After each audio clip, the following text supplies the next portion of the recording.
ورنہ اگر آپ سست ہو جائیں گے تو دیگر لوگ اپنی ذمہ داری سمجھ لیں گے ناحق طریقے سے، اور وہ جو ہے خود بھی گمراہ ہوں گے، لوگوں کو بھی گمراہ کریں گے۔ اللہ تعالیٰ علماء کرام کو توفیق دے، اپنے صحیح علم جو انہوں نے اساتذہ سیکھی ہے، جو انہوں نے مدارس کی زندگی میں سیکھی ہے، وہ لوگوں میں عام کریں، اور جو نیم حکیم ہیں اللہ تعالیٰ ان کو اپنے حد میں رہنے کی اور اپنے حد میں رہ کر کے دین کے علم کو حاصل کرنے کی توفیق عطا فرمائے۔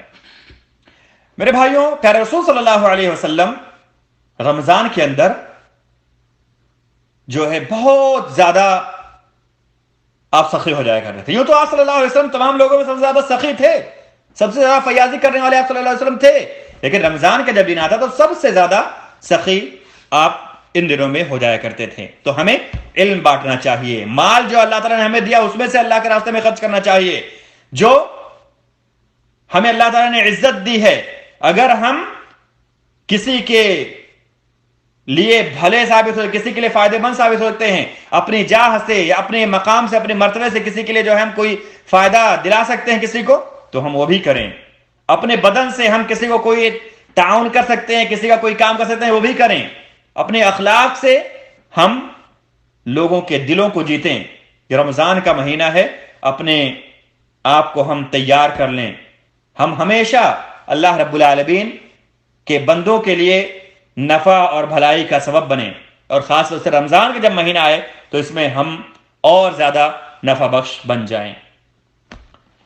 میرے بھائیوں، یہ مہینہ اب آ رہا ہے، تو اس مہینے کے اندر ہمیں کیا کرنا ہے، اس مہینے کی کیا عبادتیں ہیں۔ سب سے پہلی چیز تو یہ ہے کہ ہم اس مہینے کے احکام و مسائل کو سیکھیں۔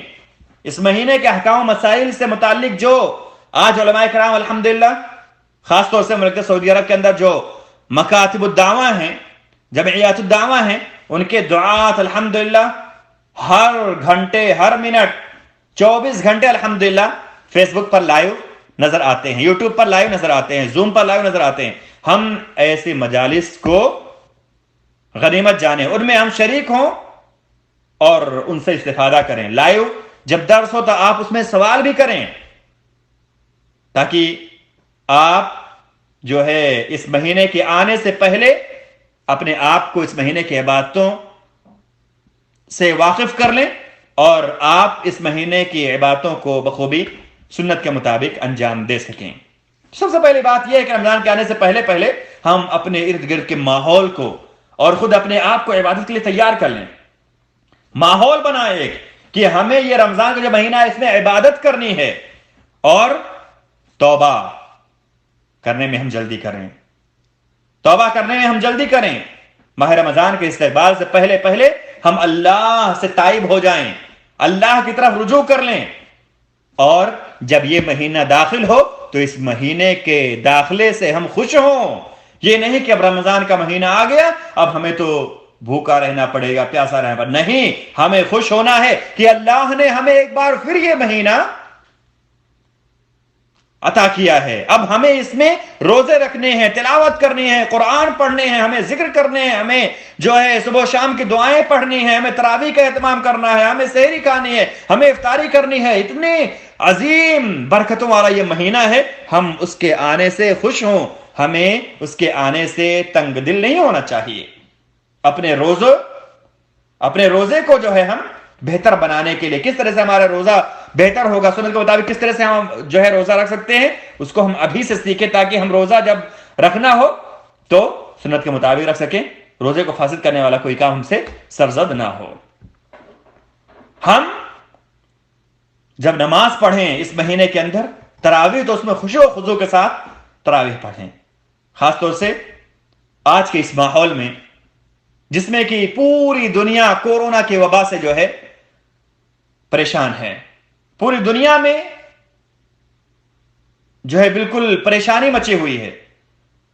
اس وقت ہم اپنے نماز کے اندر، پانچوں نمازوں کے اندر تو ہم روزانہ دعا کرتے ہیں، ہمیشہ دعا کرتے ہیں۔ تراویح کی نماز میں، قیام کی نماز میں ہم خاص طور سے دعا کریں، رو رو کر کے، گڑ گڑا کر کے، خشوع و خضوع کے ساتھ اللہ رب العالمین سے خوب مانگیں، اور ابھی چونکہ نماز تراویح وغیرہ بھی مسجدوں میں نہیں پڑھی جا سکتی ہیں، وقتی طور کے لیے جو کورونا وائرس سے بچنے کے لیے یا بچاؤ کے طور پر جو اقدامات کیے گئے ہیں دیگر ممالک میں، میرے بھائیوں، ہم اگر آسانی کے ساتھ رات کے آخری پہر میں تراویح کی نماز پڑھ سکیں، تراویح کی نماز اگر ہم رات کے آخری پہر میں پڑھ سکیں تو ہم اسی وقت میں پڑھیں، اور ہم خوب اللہ رب العالمین سے دعا کریں، اپنے لیے بھی کریں، اپنے ملک کے لیے بھی کریں، اپنے مسلمان بھائیوں کے لیے، تمام انسانوں کے لیے ہم دعا کریں کہ اللہ رب العالمین اس بیماری کو ہم سے دور کر دے، بیماری ختم ہو جائے اور تمام لوگ پھر سے پہلے کی طرح جو ہے زندگی گزاریں آرام سے اور اچھائی کے ساتھ، جو ہے جیسے پہلے زندگی گزارتے تھے، اللہ رب العالمین پھر سے وہی دن ہمارے لیے واپس کر دیں۔ ہم اللہ رب العالمین سے خوب روئیں، گڑ گڑائیں، خوب اللہ تعالیٰ سے دعا کریں۔ اس کے بعد رمضان کے اندر جو آخری عشرہ ہے، اس میں ہم میرے بھائیوں خصوصی عبادتوں کا اہتمام کریں۔ اسی طرح سے ہم رمضان کے پہلے عشرے میں چست رہتے ہیں، آخری عشرے میں بھی چست ہو جاتے ہیں، لیکن بیچ میں جو ہے ہم تھوڑا تساہل کرتے ہیں۔ ایسا بھی نہیں ہونا چاہیے۔ رمضان کا پورا مہینہ جو ہے میرے بھائیوں بہت ہی اہم ہے، اس کی اہمیت کو ہمیں سمجھنا چاہیے۔ ہم قرآن ختم کرنے کی کوشش کریں۔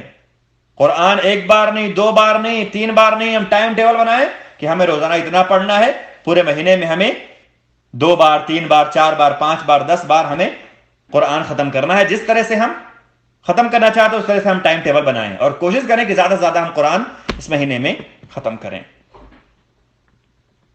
اس کے بعد اس مہینے کے اندر ہم لیلۃ القدر کو تلاش کریں، اس میں ہم صدقہ و خیرات کریں، اور اگر توفیق ہو یا آسانی ہو تو ہم اعتکاف بھی کریں۔ اعتکاف کے لیے مسجد میں اعتکاف کرنا شرط ہے۔ اس سال تو شاید ناممکن ہو، لیکن دیگر ایام میں اگر ہم آسانی پائیں تو اعتکاف کرنے کی کوشش کریں۔ اللہ تعالیٰ ہم تمام لوگوں کے لیے نیک اعمال اور نیک عبادات کو آسان کرے، اور اس بیماری کو اللہ رب العالمین ہم سے دور کر دے، تاکہ ہم مسجدوں میں جمع ہو کر کے ایک ساتھ لوگوں کو، مسلمانوں کے ساتھ مل کر کے تراویح کی نماز پڑھ سکیں، قیام کی نماز پڑھ سکیں، ہم مسجدوں میں اعتکاف کر سکیں، عید کی نماز پڑھ سکیں۔ اللہ تعالیٰ تو اس مصیبت کو دور کر دے اور ہمیں ایک بار پھر مسجدوں میں جمع فرما۔ میرے بھائیوں، یہ مہینہ جب آئے تو کیا ہم اس مہینے کی خوشخبری دے سکتے ہیں، اس مہینے کی مبارکبادی دے سکتے ہیں؟ خوشخبری کے بارے میں جو حدیث وارد ہے کہ اگر کوئی رمضان کی آمد کی خوشخبری دے تو اس کے لیے یہ اجر ہے، وہ تو حدیث ثابت نہیں ہے، لیکن جہاں تک بات ہے تہنیہ کی، مبارکبادی کی، تو رمضان کے آمد کی مبارکبادی ہم دے سکتے ہیں۔ نبی پاک صلی اللہ علیہ وسلم اپنے صحابہ کو اس کے آنے کی خوشخبری دیا کرتے تھے اور اس کی مبارکبادی پیش کیا کرتے تھے، اور رمضان کے آمد پر رمضان کو غنیمت جاننے کی نبی پاک صلی اللہ علیہ وسلم صحابہ کرام کو تلقین کیا کرتے تھے۔ میرے بھائیوں، اللہ رب العالمین ہم تمام لوگوں کو ماہ رمضان سے متعلق مسائل کو سمجھنے اور اس کے مطابق عمل کرنے کی توفیق عطا فرمائے۔ کچھ روزے کے احکام ہیں، انہیں بھی جان لینا ہمارے لیے ضروری ہے۔ فائدے کے طور پر ہم یہ جان لیں کہ کچھ روزے ہیں جن کو لگاتار ہمیں رکھنا ہے، کچھ روزوں کو ہمیں لگاتار رکھنا ہے، جیسے رمضان کے روزے۔ ایسا نہیں ہے کہ ایک دن رکھے 2 دن چھوڑ دے، پھر ایک دن رکھے پھر دوسرے دن چھوڑ دے، نہیں، بلکہ ہمیں لگاتار 30 دن یا 29 دن پورا رکھنا ہے۔ اسی طرح سے قتل خطا کا کفارہ، قتل خطا کے کفارے کے طور پر اگر ہم روزے رکھ رہے ہیں تو اس میں بھی ہمیں لگاتار روزے رکھنے ہیں۔ زہار کے کفارے کے طور پر اگر ہم روزے رکھ رہے ہیں تو اس میں بھی لگاتار روزے رکھنے ہیں۔ رمضان کے دنوں میں اگر ہم نے بیوی سے صحبت کر لی، اس کا روزہ اگر ہم رکھ رہے اسے کفارے کے طور پر، تو بھی ہمیں لگاتار روزے رکھنے ہیں۔ کچھ روزے ایسے بھی ہیں جن میں ہم لگاتار بھی رکھ سکتے ہیں یا لگاتار نہ رکھیں، ایک دن کے بعد ایک دن ایسے رکھ سکتے ہیں۔ جیسے رمضان کے روزوں کے ہم قضا کریں رمضان کے بعد میں، تو ہم آج رکھیں، کل نہ رکھیں، پرسوں نہ رکھیں، یا ایک مہینے میں ایک رکھیں، دوسرے مہینے میں، آئندہ مہینے جو ہے رمضان سے پہلے پہلے، آئندہ سال رمضان سے پہلے پہلے تک ہمیں اس کو رکھنا ہے۔ اس طرح سے جو لوگ ہدی کے جانور نہ پائیں وہ لوگ جو ہے 10 روزے الگ الگ کر کے رکھ سکتے ہیں، کوئی حرج نہیں ہے۔ اس طرح سے شوال کے 6 روزے جو ہیں وہ انسان چاہے تو پورے مہینے میں شوال کے رکھے، یا چاہے تو لگاتار رکھ لے، کوئی حرج نہیں ہے۔ اس کے بعد فائدے کے طور پر ہم یہ جان لیں کہ جو نفلی روزے ہوتے ہیں ہمیں ان کا بھی اہتمام کرنا چاہیے۔ رمضان کے روزے ہم رکھیں، سال کے دیگر ایام میں ہم نفلی روزے رکھنے کا اہتمام کریں، کیونکہ رمضان کے فرض روزے میں جو نقص یا کمی ہوگی صیام تطوع سے، نفلی روزوں سے اس کی بھرپائی کی جائے گی۔ چلتے چلتے یہ بات بھی ہم جان لیں کہ نبی پاک صلی اللہ علیہ وسلم نے جمعہ کے دن، تنہا جمعہ کا دن روزہ رکھنے سے منع کیا ہے۔ تنہا جمعہ کے دن صرف کیا جمعہ کا دن ہے تو ہم اس کے لیے اس کا روزہ رکھیں، یہ درست نہیں ہے۔ اسی طرح سے یوم السبت کے دن میں بھی جو ہے ہم روزہ رکھیں صرف اور صرف یوم السبت کے لیے، درست نہیں ہے۔ ہم ہر دن روزہ ہی رکھیں، یہ بھی درست نہیں ہے۔ اسی طرح سے وصال یعنی بغیر سحری اور بغیر افطاری کے روزہ رکھیں، یہ بھی درست نہیں ہے۔ اور عیدین کے دن روزہ رکھنا حرام ہے۔ ایام تشریق میں بھی روزہ رکھنا درست نہیں ہے۔ اب آخری چیز ہم یہ جان لیں کہ سب سے اہم دلیل جو روزے کی فرضیت سے متعلق ہے وہ یا ایھا الذین آمنوا کتب علیکم الصیام کما کتب علی الذین من قبلکم لعلکم تتقون، سورہ بقرہ کی آیت نمبر 183 ہے۔ یہ روزہ ہر اس شخص پر واجب ہے جو مسلمان ہو، سن بلوغت کو پہنچ چکا ہو، عقل مند ہو اور روزہ رکھنے پر قادر ہو۔ اچھا، ایک سوال یہاں پر یہ ہے کہ روزہ انسان رمضان کا کب رکھنا شروع کرے گا؟ تو اس کا جواب یہ ہے کہ انسان رمضان کے روزے رمضان کے چاند کو دیکھ کر شروع کرے گا۔ روزے رکھنا رمضان کے انسان چاند دیکھ کر کے رمضان کا شروع کرے۔ اگر چاند نظر نہیں آیا تو کیا کرے؟ اگر چاند نظر نہیں آیا اور ابھی شعبان 29 دن کا ہوا ہے تو 30 مکمل کر لیں، ایک دن اور انتظار کر لیں، یعنی 30 مکمل کر لیں، پھر 30 دن کے بعد جب شعبان 30 دن کا مکمل ہو جائے تو رمضان کا روزہ شروع کرے۔ دلیل کیا ہے بھائی؟ دلیل اس میں ہے پیارے رسول صلی اللہ علیہ وسلم کا فرمان کہ تم روزہ چاند دیکھ کر رکھو اور افطاری بھی چاند دیکھ کر کرو، یعنی عید بھی چاند دیکھ کر مناؤ۔ اگر تمہارے اور چاند کے درمیان بدلے حائل ہو جائے، کسی وجہ سے تم دیکھ نہ سکو، تو تم اس کی مقدار پوری کر لو۔ ایک لفظ میں ہے کہ اس کی مقدار 30 پوری کر دو، ایک لفظ میں ہے کہ تم شعبان کی عدد 30 مکمل کر دو۔ بخاری شریف کے تمام الفاظ ہیں۔ اس کے بعد چاند دیکھنے میں کتنے لوگوں کی گواہی ضروری ہے؟ رمضان کے چاند کو دیکھنے کے لیے ایک آدمی کی گواہی بھی کافی ہے، لیکن عید منانے کے لیے، دیگر مہینوں کے چاند دیکھنے کے لیے 2 لوگوں کا اور عادل ہونا، چاند دیکھنے والے لوگوں کا عادل ہونا بھی شرط ہے۔ ایک عادل اگر رمضان کا چاند دیکھے تو اس کے رویت کا اعتبار ہوگا اور روزہ رکھا جائے گا. لیکن دیگر ایام میں یا جیسے شوال کے چاند کے لیے کم سے کم دو عادل لوگوں کی گواہی ضروری ہوگی. اس کے بعد جب ہم فرض روزہ رکھیں گے تو رات سے ہمیں نیت کرنی واجب ہوگی. ہم رات ہی سے نیت کر لیں گے، جبکہ نفلی صوم میں ہم دن کے جو ہے ابتدائی حصے میں بھی ہم زوال سے پہلے جیسا کہ علماء کرام کہتے ہیں وہاں پہ ہم نفل روزے کی نیت کر سکتے ہیں. لیکن جو فرض روزے ہیں ان کی نیت ہمیں رات ہی میں کرنی ہے. اور رات میں نیت کرنے کا مطلب یہ ہے کہ ہم سحری کے لیے تیاری کر لیں، ہم جو ہے سحری کا انتظام کر لیں، دکان سے خرید لائیں. یہ سب جو ہے نیت میں داخل ہے. اب نہیں کہ رات بھر کہتا رہے میں تو روزہ رکھوں گا رٹتا رہے، یہ جو ہے ضروری نہیں ہے، ایسا نہیں کرنا ہے. اب ہم یہ بات جان لیں یہاں پر کہ اگر کوئی شخص بیمار ہے جس کو روزہ رکھنے سے تکلیف ہوگی، یا کوئی شخص مسافر ہے، تو ان کے لیے، بیمار اور مسافر کے لیے افطاری کرنا اور روزہ رکھنا دونوں برابر ہے. یہ دونوں افطاری کریں گے ان دنوں میں اگر کرنا چاہیں تو، اور بعد میں اس کی قضا کریں گے.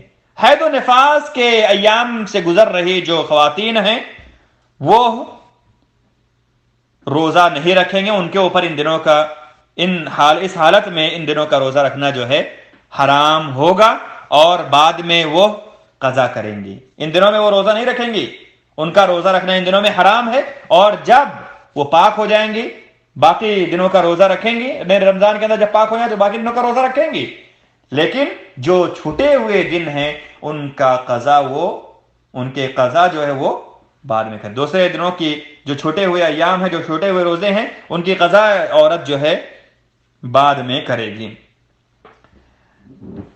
اس مسئلے کو ذرا غور سے سنیں. وہ یہ ہے کہ حمل والی اور رضاعت والی عورتیں اگر اپنے بچے کی صحت پر یا بچے کو تکلیف ہونے کا خدشہ محسوس کریں، اگر حمل والی عورت یا دودھ پلانے والی عورت کو یہ خدشہ ہو کہ اگر وہ روزہ رکھیں گی تو اس کی وجہ سے ان کے بچوں پر اثر ہوگا یا ان کے بچوں کو تکلیف ہوگی، تو وہ افطاری کریں گے، وہ روزہ نہیں رکھیں گے، روزہ توڑیں گی، اور بعد میں ان دنوں کی وہ قضا کریں گی، اور ساتھ ہی ساتھ ہر دن کے بدلے میں ایک مسکین کو کھانا بھی کھلائیں گی.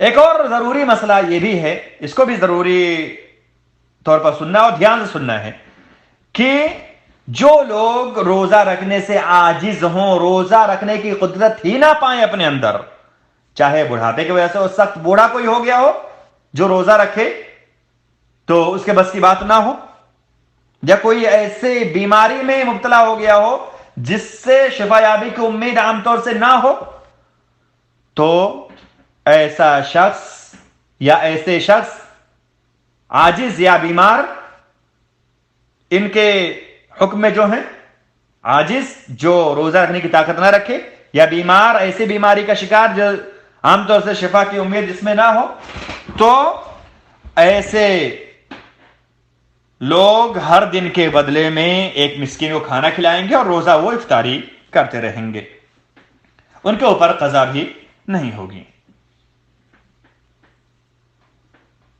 جو شخص بغیر کسی عذر کے رمضان کے دنوں میں افطاری کر لے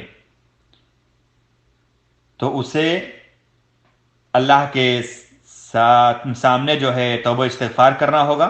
اللہ رب العالمین کی بارگاہ میں توبہ کرے، استغفار کرے، اور بعد میں وہ قضا بھی کرے.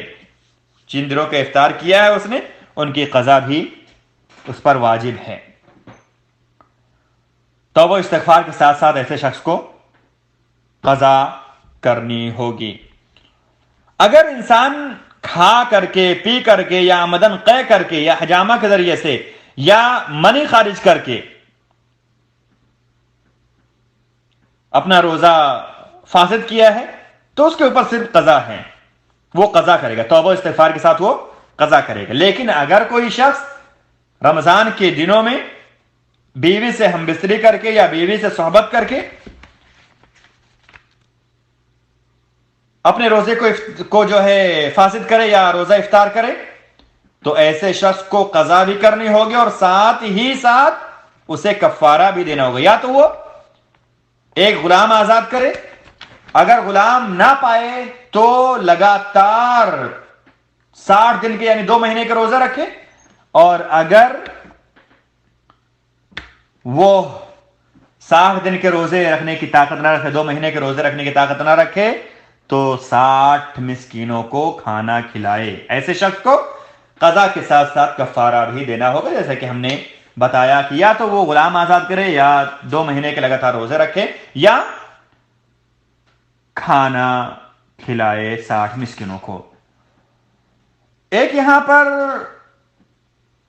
تنبیہ کے طور پر یا فائدے کے طور پر ہم یہ بات بھی جان لیں کہ نبی پاک صلی اللہ علیہ وسلم نے فرمایا جو شخص بھول کر کھا یا پی لے, حالت روزہ میں جو بھول کر کھا یا پی لے تو وہ اپنے روزے کو مکمل کرے, کیونکہ بھول کر جو کھا رہا ہے یا بھول کر جو پی رہا ہے اسے اللہ تعالیٰ کھانا کھلاتے ہیں, اللہ تعالیٰ اسے پانی پلاتے ہیں. لیکن بھول کر ہمیں کھانا یا پینا ہے, اگر بھول کر کوئی کھا یا پی لیتا ہے تو اس کا روزہ فاسد نہ ہوگا. اسی طرح سے اگر کوئی دیگر مفطرات یعنی دیگر روزہ کو توڑنے والی چیزوں کا ارتکاب کر لیتا ہے رمضان کے دنوں میں بھول کر کے تو ایسے شخص کا روزہ فاسد نہ ہوگا.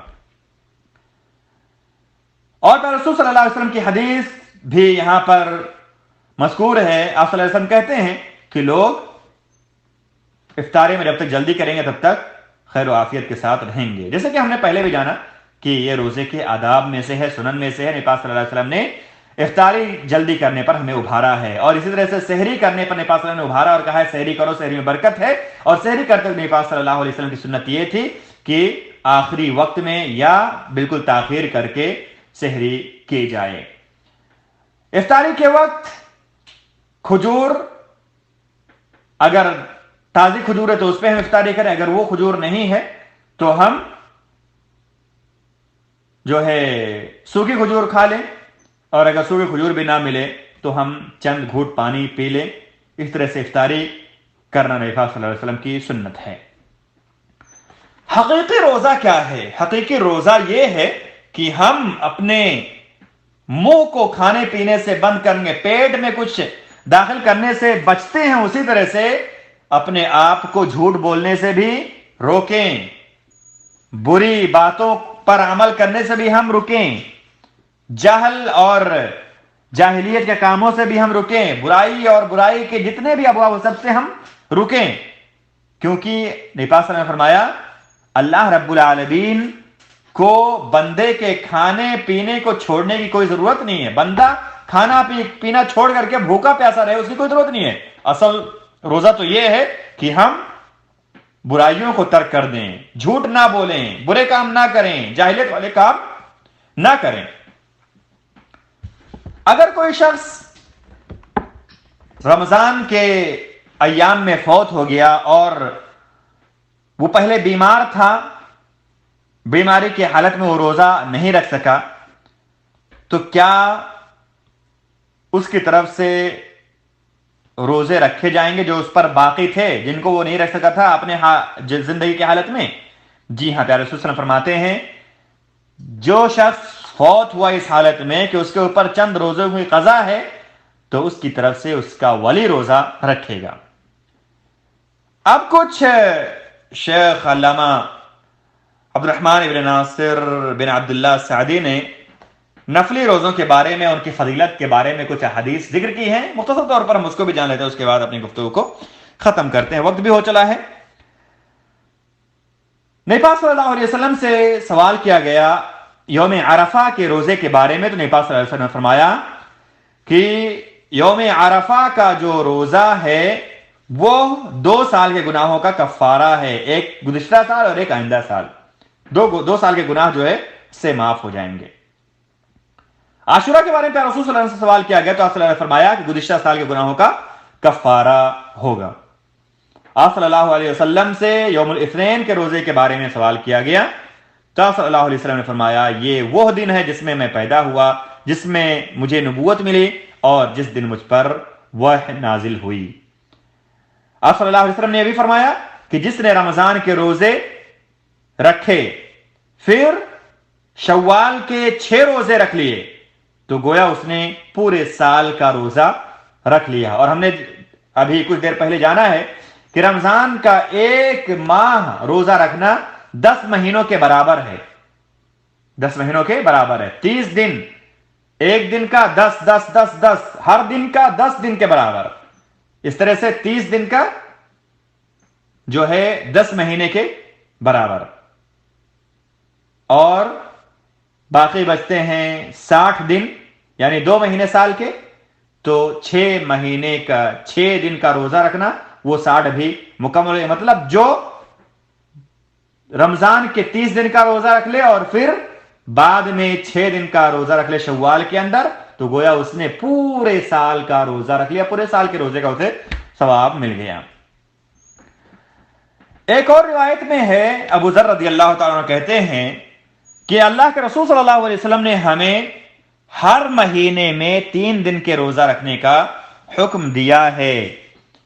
13، 14 اور 15 تاریخ عربی کیلنڈر کی ہر 13، 14، 15 تاریخ ہر مہینے میں ہم روزہ رکھیں. اس کا بھی نبی پاک صلی اللہ علیہ وسلم نے حکم دیا. اسے ایام 20 کہا جاتا ہے. ویسے اگر انسان پورے مہینے میں کبھی بھی 3 روزہ رکھ لے تو یہ کافی ہے، لیکن اگر 13، 14، 15 کو رکھتا ہے تو اس کے بارے میں خصوصی فضیلت وارد ہے. نبی پاک صلی اللہ علیہ وسلم کا خصوصی حکم اس بارے میں وارد ہے. آپ صلی اللہ علیہ وسلم نے یوم فطر یعنی عید الفطر اور یوم النحر یعنی عید الاضحیٰ کے دن روزہ رکھنے سے منع فرمایا ہے. اب یہاں پر شیخ نے کچھ حدیثیں ذکر کی ہیں جن میں ان دنوں کا بیان ہے کہ جن میں روزے نہیں رکھے جا سکتے، اور وہ حدیث بھی شیخ نے ذکر کی ہے جس میں ایام تشریق کے روزے رکھنے سے ممانعت ہے. نبی پاک صلی اللہ علیہ وسلم نے فرمایا کہ ایام تشریق کھانے پینے اور اللہ کے ذکر کے دن ہیں، ان میں روزہ، مطلب یہ ہے کہ ان میں روزہ نہیں رکھا جائے گا. اس کے بعد جمعہ کے دن روزہ رکھنے سے، جیسے کہ ہم نے جانا کہ نبی پاک صلی اللہ علیہ وسلم نے منع کیا ہے کہ تم میں سے کوئی جمعہ کے دن روزہ نہ رکھے، الا کہ کوئی ایک دن پہلے یا ایک دن بعد بھی اس کے ساتھ ملا کر رکھے. صرف ایک دن روزہ جمعہ کے دن رکھنا جائز نہیں ہے. اگر جمعہ کے دن کوئی رکھ رہا ہے تو جمعرات کو بھی رکھے، یا جمعہ کے دن کوئی رکھ رہا ہے تو سنیچر کو بھی ساتھ میں رکھے تو جائز ہے. ورنہ افرادی طور پر، صرف انفرادی طور پر جمعہ کا روزہ جائز نہیں ہے. نبی پاک صلی اللہ علیہ وسلم نے منع کیا ہے. یا رسول صلی اللہ علیہ وسلم نے فرمایا کہ جس نے رمضان کا روزہ ایمان کے ساتھ، اللہ کے حکم پر ایمان، اس کے ثواب پر ایمان، اس کی فضیلت پر ایمان رکھتے ہوئے اور احتساب کے ساتھ ثواب کے حصول کی امید کے ساتھ جو رمضان کے روزے رکھے، غفر لہ ما تقدم من ذنبہ، اس کے گزشتہ تمام گناہ معاف کر دیے جائیں گے. اور جو لیلۃ القدر کا قیام کر لے ایمان و احتساب کے ساتھ، اس کی فرضیت پر ایمان رکھتے ہوئے، اللہ کے حکم پر ایمان رکھتے ہوئے، اس کی اہمیت پر ایمان رکھتے ہوئے اور ثواب کی امید کے ساتھ، تو اس کے سارے گناہ بخش دیے جائیں گے. تو ہمیں ماہ رمضان کے اندر روزے کا بھی اہتمام کرنا ہے، قیام کا بھی اہتمام کرنا، اور خاص طور سے لیلۃ القدر یعنی آخری عشرے کے قیام کا اہتمام ہمیں خصوصی طور پر کرنا ہے. پیارے رسول صلی اللہ علیہ وسلم رمضان کے مہینے میں عشر اواخر کے اندر اعتکاف کیا کرتے تھے. پیارے رسول صلی اللہ علیہ وسلم اعتکاف کیا کرتے تھے آخری عشرے میں رمضان کے، یہاں تک کہ اللہ رب العالمین نے آپ کو وفات دے دی. آپ صلی اللہ علیہ وسلم ہمیشہ جو ہے اعتکاف کیا کرتے تھے. اس کے بعد جب آپ صلی اللہ علیہ وسلم کی وفات ہو گئی تو آپ کے ازواج نے آپ کے بعد اعتکاف کیا. پھر اعتکاف کے ذکر کے بعد ایک اہم حدیث شیخ نے آخری میں اس درس کے اس کتاب میں ذکر کی اور کہا، لا تشد الرحال الا الى 3 مساجد، المسجد الحرام ومسجد هذا والمسجد الاقصى، کہ 3 مسجدوں کے علاوہ کسی اور مسجد کی طرف جو ہے سفر کر کے نہیں جا سکتا ہے. ایک مسجد حرام، دوسرا مسجد نبوی، تیسرا مسجد اقصی. ان مسجدوں کی طرف ہم عبادت کی غرض سے سفر کر کے جا سکتے ہیں، دیگر مساجد کی طرف جو ہے ہم سفر کر کے عبادت کی غرض سے نہیں جا سکتے ہیں، کوچ نہیں کر سکتے ہیں. اور سفر اختیار نہیں کر سکتے ہیں۔ اس کا اس باب سے مناسبت کیا ہے؟ اس باب سے مناسبت یہ ہے کہ جب شیخ محترم نے یہاں پر ذکر کیا اعتکاف کے بارے میں، تو اعتکاف چونکہ مسجد میں ہوتی ہے، مسجد میں اعتکاف کا ہونا شرط ہے، اس لیے شیخ نے یہاں پر یہ حدیث بھی ذکر کی تاکہ لوگ جہاں رہتے ہیں، جس جگہ رہتے ہیں، جو جامع مسجد ہے وہیں پر اعتکاف کریں، دور یہاں وہاں جانے کی نظر یا یہاں جانے کے لیے سفر نہ کریں۔ اگر جانا ہے تو مسجد حرام جا سکتے ہیں، مسجد نبوی جا سکتے ہیں، اور مسجد اقصی، اس کے علاوہ جو ہے دیگر مساجد کی طرف رخ نہیں کرنا ہے۔ جہاں جو آپ کے قریب میں جامع مسجد ہے وہاں پر آپ اعتکاف کریں۔ اللہ رب العالمین ہم تمام لوگوں کو رمضان کے مسائل کو سمجھنے اور اس پر عمل کرنے کی توفیق عطا فرمائے۔ السلام علیکم ورحمۃ اللہ وبرکاتہ۔ سبحانک اللہم وبحمدک، اشہد ان لا الہ الا انت، استغفرک واتوب الیک۔